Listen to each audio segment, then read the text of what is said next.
This next section on Chapter 2 is looking at physical activity promotion. So far, we have looked at barriers and motivators for physical activity. Now moving on to physical activity promotion. What we're going to start off with is looking very quickly at the 4 levels at which we can target physical activity promotion strategies. The first one of these is the individual, so focusing on the individual itself. The second, focusing on the social aspect of physical activity. The third one, the physical environment. Now, although we can't change the natural environment, for example by putting a stadium up or an indoor swimming pool, we can cancel out some of the effects of the natural environment by changing the constructed or physical environment. And then lastly, looking at policy. Policy does not have to be law, legislation. Policy can be recommendations within a workplace. Policy could be recommendations within a school. So they're the 4 levels at which physical activity promotion can be targeted.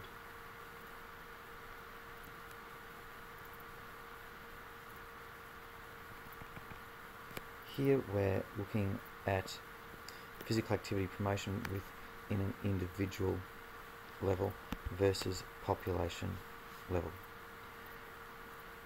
A settings-based approach, which is listed over here, is when we're looking at promotional strategies that are delivered within a defined setting. Now that could be institutions such as a school. So the school is the setting in which the physical activity promotion strategy is targeted. It could be in a geographical location such as Geelong. So Geelong is going to have a physical activity promotion strategy placed upon it. Within an individual approach, we can focus on the biological, the cognitive, and the behavioural. What we're going to focus on more than the others is looking at both cognitive and behavioural. So cognitive is basically looking at knowledge, and behavioural is looking at actions. An example of cognitive would be that if, for example, at school they ran a cycle to school program, and the cognitive would be providing them with the knowledge or understanding that an increase in their cycling activity would lead to an increase in physical activity, and then the benefits of physical activity. Focusing on the behavioural would be to give them the skills to be able to better cycle, so increasing their cycling skills as such.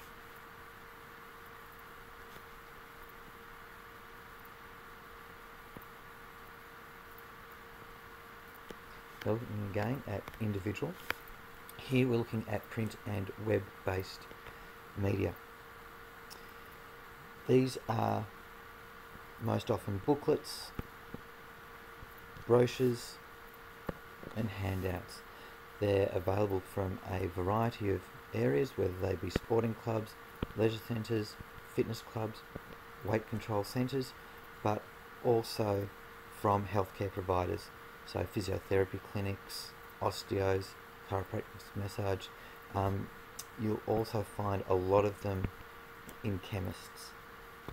At the GP clinic, you'll also find a lot of information on physical activity. Another place, obviously, where information from a print-based media occurs is within schools. So, for example, the drinking fountain outside the fitness centre has information on the benefits of drinking water. Although it's not necessarily to do with physical activity promotion, it's an example of print-based media.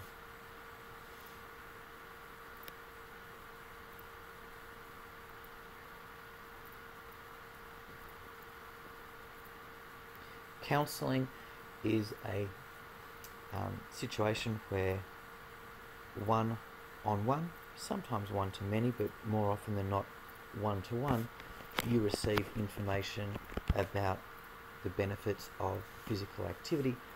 But going a step further, it's providing you with information as how you can become more physically active, and then some backup to that as well. For example, without going further, the GP may provide you with information as to where to go, as in what groups may be available in the area, such as a walking group. You may form a contract with a GP saying that this is what I commit to doing to increase my levels of physical activity. But we have three forms of counselling here.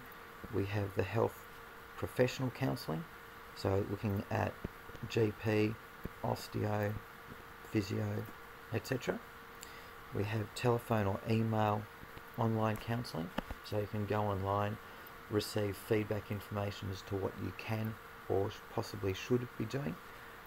And then we have our automated telephone or online delivered advice. So the examples here are via text message or email. You may well also find that you can get text messages or emails prompting you to be doing physical activity, such as have you remembered today to do. So looking at these in a little bit more detail,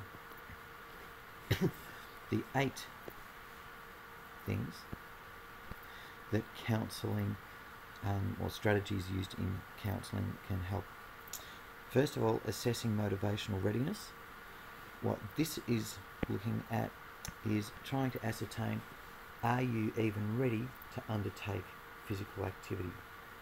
So if you don't understand the benefits, then chances are you're not going to be as likely to do physical activity.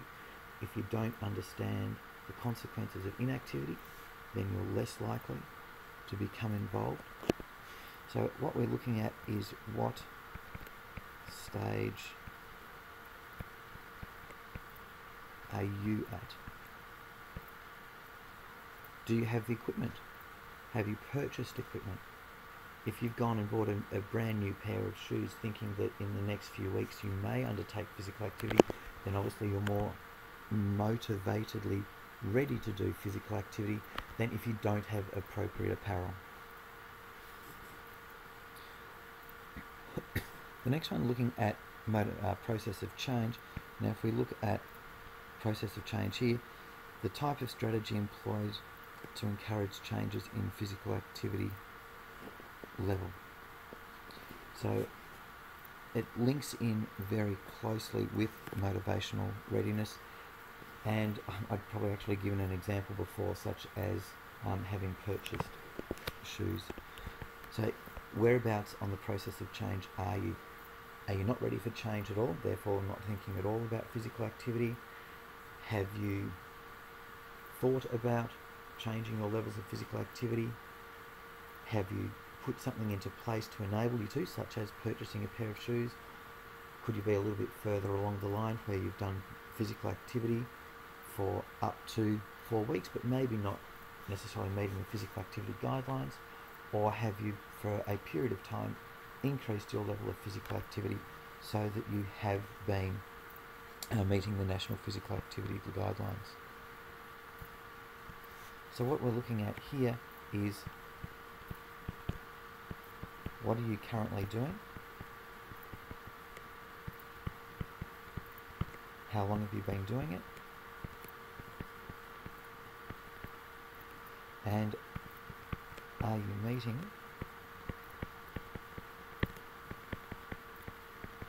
the National Physical Activity Guidelines? So whereabouts on this continuum are you sitting? Identifying opportunities to be active. So sitting down with the person who's giving you your counsel to be able to work out, are there walking groups, are there cycling groups, are there kayaking groups, is there a fitness centre that's near you, what other environmental locations are there around you that promote physical activity? Are you near a beach? Can you be involved in water sports? But having someone else help identify those for you. Contracting, mentioned a little bit about earlier. With contracting, it's basically you signing off saying that you are prepared to do this amount of physical activity. It can be more powerful when you and someone else that you plan to do physical activity with both sign off saying that you will do physical activity with each other at these times. It's like letting someone else down is more likely to keep you doing physical activity than if it's only you doing it on your own. Enlisting social support is a little bit like the contracting, but not necessarily in a formal way.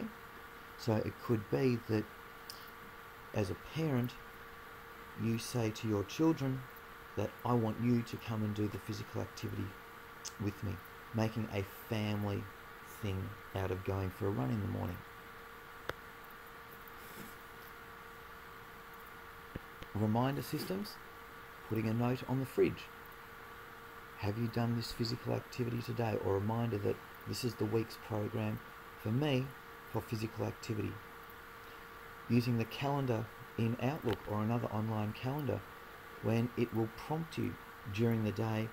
Remember, at lunchtime today, you have said that you will go for a walk. So things that will prompt you to be doing the physical activity. Gradual programming is important, especially for those who have not been doing a lot of physical activity, because if we do too much too soon, then we're less likely to continue with the physical activity because it will result in being sore. As a result of it, we could become injured as a result of it. Again, these things will put people off doing physical activity. The fitter and more active you are, then obviously the greater the increase can be initially. Tailoring physical activity, very, very important. This basically ties everything up here together. Tailoring that matches the physical activity to the individual.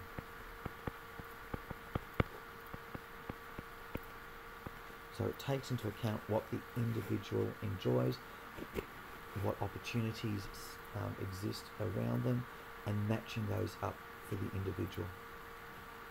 If you are counselling a 45-year-old, 5 foot tall, 120 kilogram male, you probably wouldn't suggest that they start doing marathon running, and you probably wouldn't suggest that they start playing competitive squash. You would probably want to ascertain what their level of health is first to make sure that the activity that you're suggesting to them is actually safe for them, and then they're not likely to have a heart attack within the first 15 minutes of doing physical activity. So it's got to be appropriate to the individual.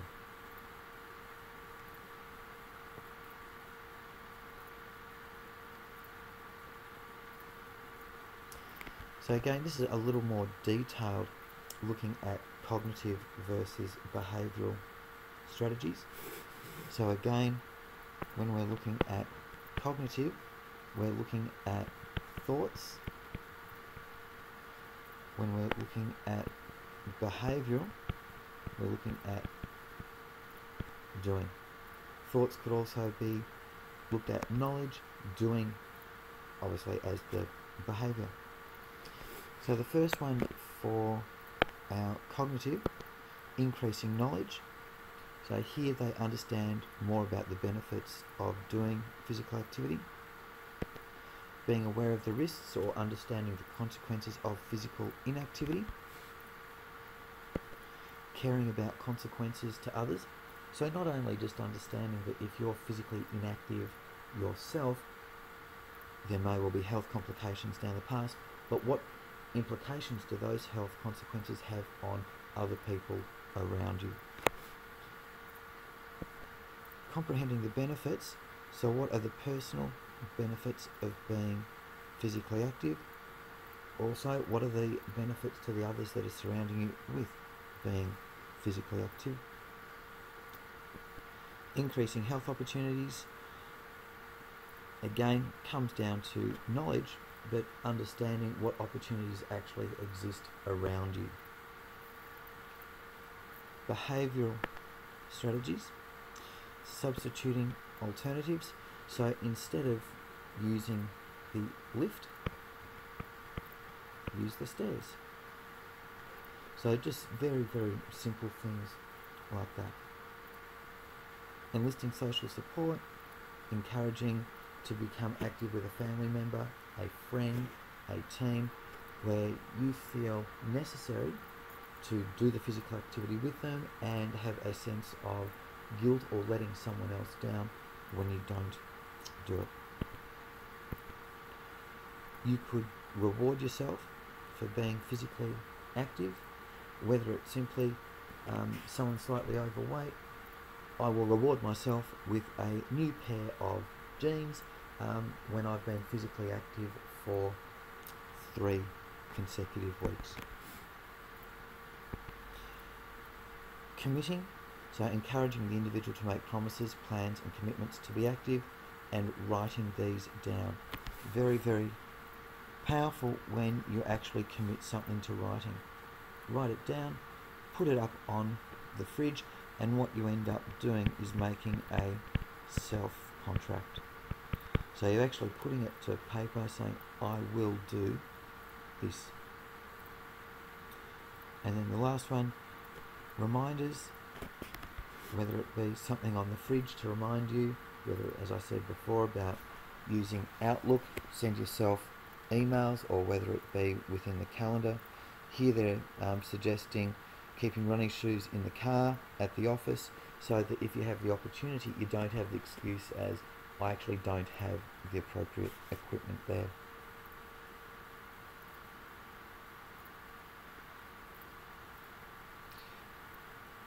Limitations. They assume that the targeted individuals value good health.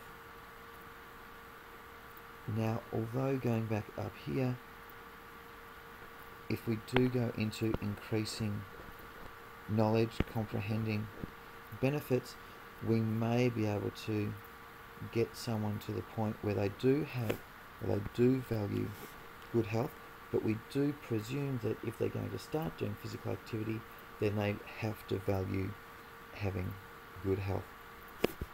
It also assumes that they can implement change. It focuses heavily on psychological, belief, attitude.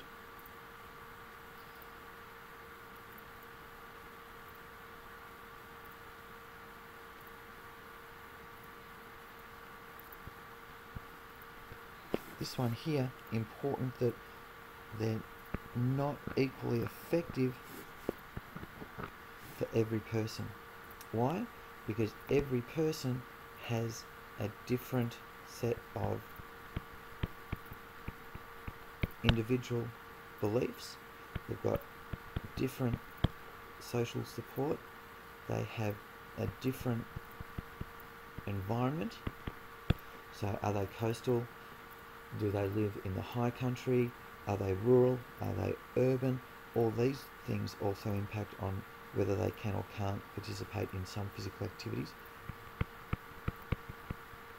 And their workplaces may well have different policies so that they either can or can't do physical activity at different times within working hours. So the individual doesn't take into account all of these. It simply focuses on the individual themselves.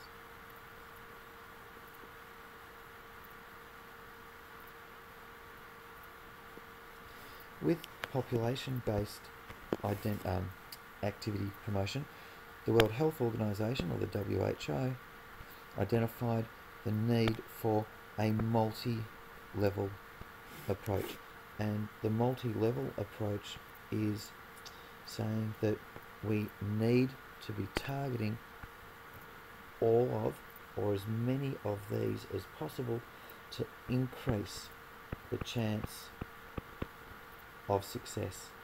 So the more of these levels that we target, the greater the chance of success of the intervention working. Now, as an example between individual and environment, individual, we've got our counselling, education, self-help; environmental, workplace and community-based promotional programs. School-based activities. A school-based activity is obviously a workplace initiative for students. So for students, the school is their workplace. And also programs targeting at-risk populations. So here, which population groups are less likely to be physically active? So this is looking again at demographics. So what do the stats tell us about specific population groups and their levels of physical activity?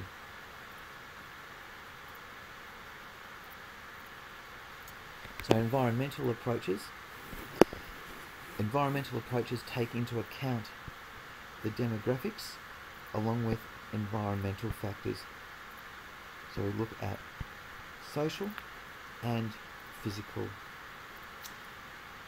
By targeting all of these, we're now hitting 3 of the levels. The one that we're not targeting at this point yet is policy, but we're targeting the individual, we're targeting the social, and we're targeting the environmental.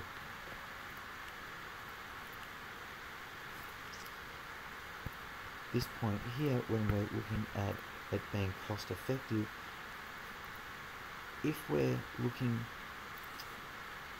at modifying community physical environment, it's going to be better if we're trying to do it for a group of people.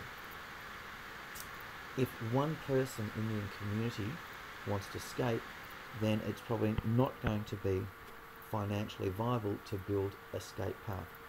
If we found that within an area there were hundreds of people that wanted to skate, then building a skate park would be seen to be financially viable with respect to increasing levels of physical activity. So if we can change for a group, then we're likely to be able to offer change from an environmental perspective.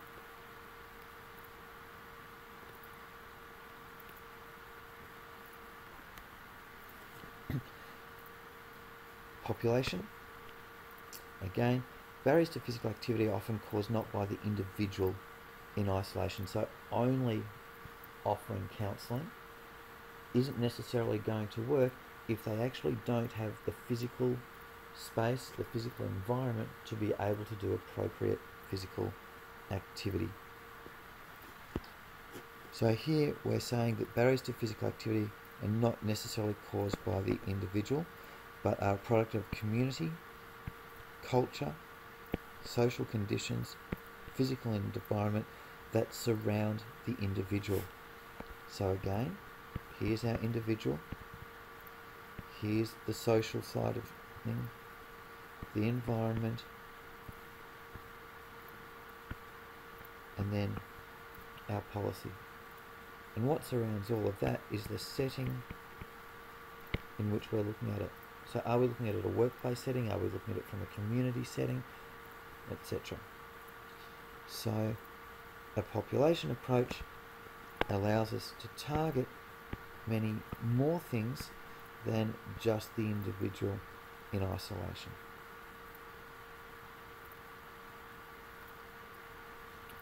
Strengths of the environmental approach. They consider all factors that can impact on physical activity, not just the demographic in isolation. They can address values of the individual as well as values of the social group and community. So here we've ticked off individual and social. They can address the physical environment. They can therefore remove barriers that impede. They can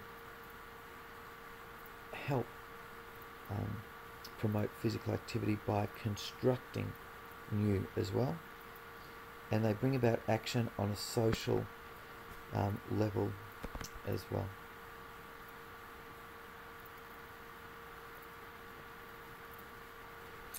Not only do we have individual tailoring that we mentioned before with counselling, but here we're looking at environmental tailoring, educational programs, environmental and policy itself, and then use of mass media. So example of a mass media campaign may well have been something like Go For Your Life. Not that it currently exists, we now have the Better Health channel, but Go For Your Life, it was on the web. It provided information in more than one language for more than one age group. It was also billboards. It was radio. So the information was accessible in many, many different ways. It targeted a very, very large audience because it didn't just target those that spoke English and within a particular age, it crossed all boundaries.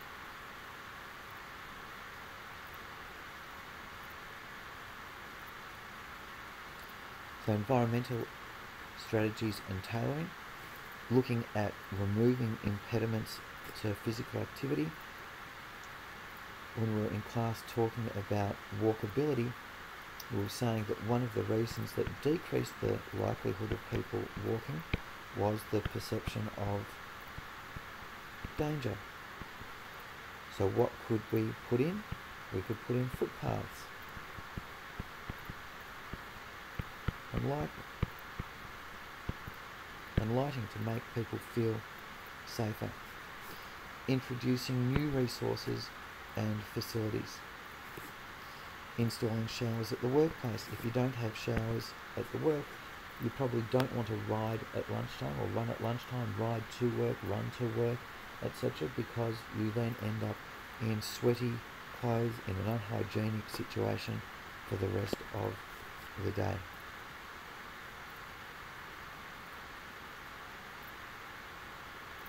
These things that we're scrolling through is looking at walkability within different areas.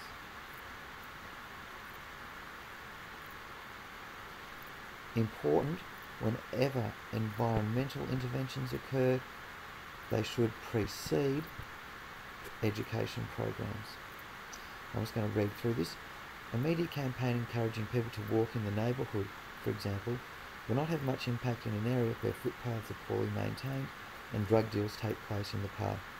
Instead of a media campaign, a priority for such a neighbourhood would be the introduction of policies to reduce crime and provide more opportunities for people to become active in safe recreational environments. Only then is it likely that an educational program will be successful, encouraging more people to walk in the neighbourhood.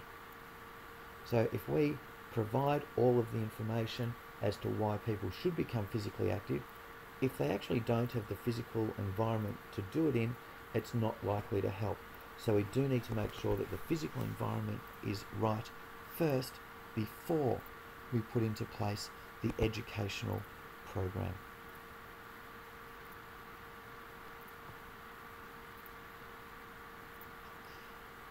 Environment and policy targets for physical activity interventions: our natural environment, our constructed environment, policies related to incentives, policies related to resources and infrastructure.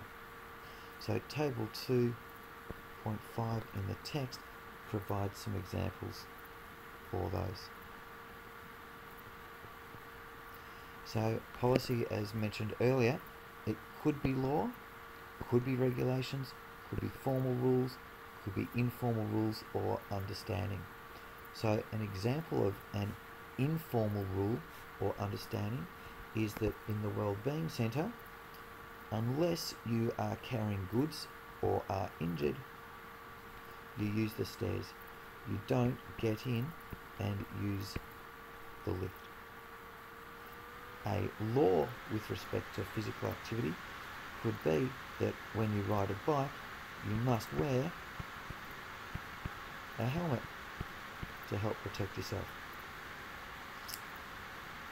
A law is also an example wearing a seatbelt in a car. Although we're not looking here at physical activity promotion, that's simply an example of where policy is law.